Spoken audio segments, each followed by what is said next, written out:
Mr. President, Dr. Biden, Madam Vice President, Mr. Emhoff, Americans, and the world.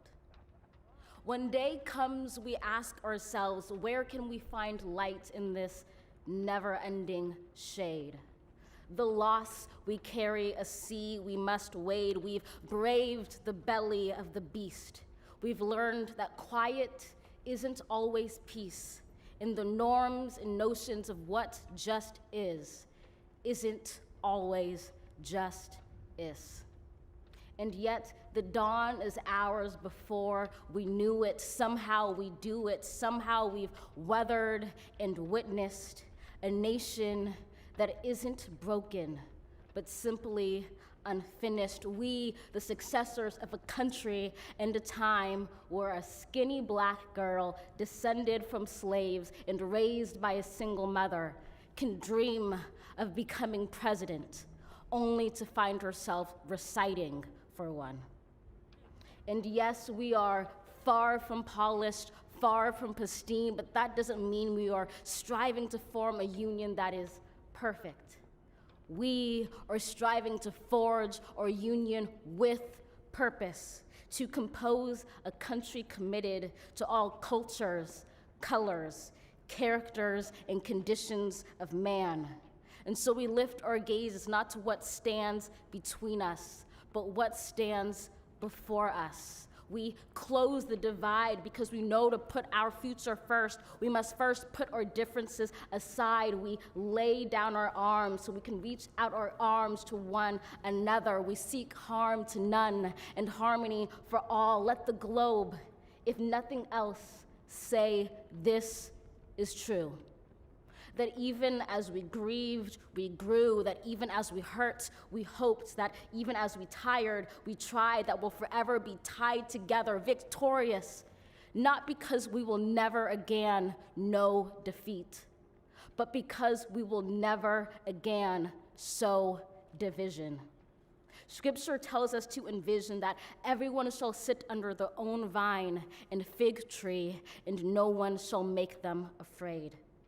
If we're to live up to our own time, then victory won't lie in the blade, but in all the bridges we've made. That is the promised glade, the hill we climb, if only we dare it, because being American is more than a pride we inherit. It's the past we step into and how we repair it. We've seen a force that would shatter our nation rather than share it, would destroy our country if it meant delaying democracy. And this effort very nearly succeeded. But while democracy can be periodically delayed, it can never be permanently defeated. In this truth, in this faith we trust, for while we have our eyes on the future, history has its eyes on us. This is the era of just redemption. We feared it at its inception. We did not feel prepared to be the heirs of such a terrifying hour, but within it we found the power to author a new chapter, to offer hope and laughter to ourselves. So, while once we asked, how could we possibly prevail over catastrophe? Now we assert, how could catastrophe possibly prevail over us? We will not march back to what was, but move to what shall be, a country that is bruised but whole, benevolent but bold, fierce and free.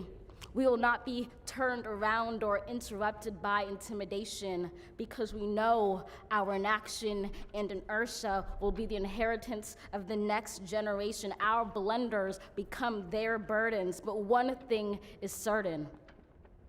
If we merge mercy with might and might with right, then love becomes our legacy and change our children's birthright.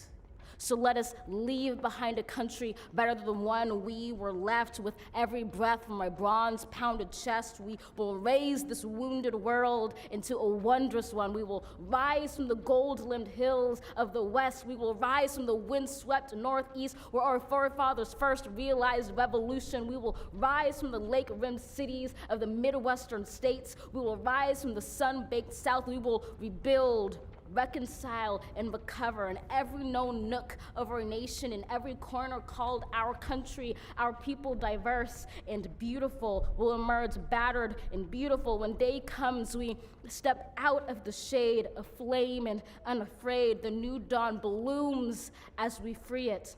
For there is always light, if only we're brave enough to see it, if only we're brave enough to be it.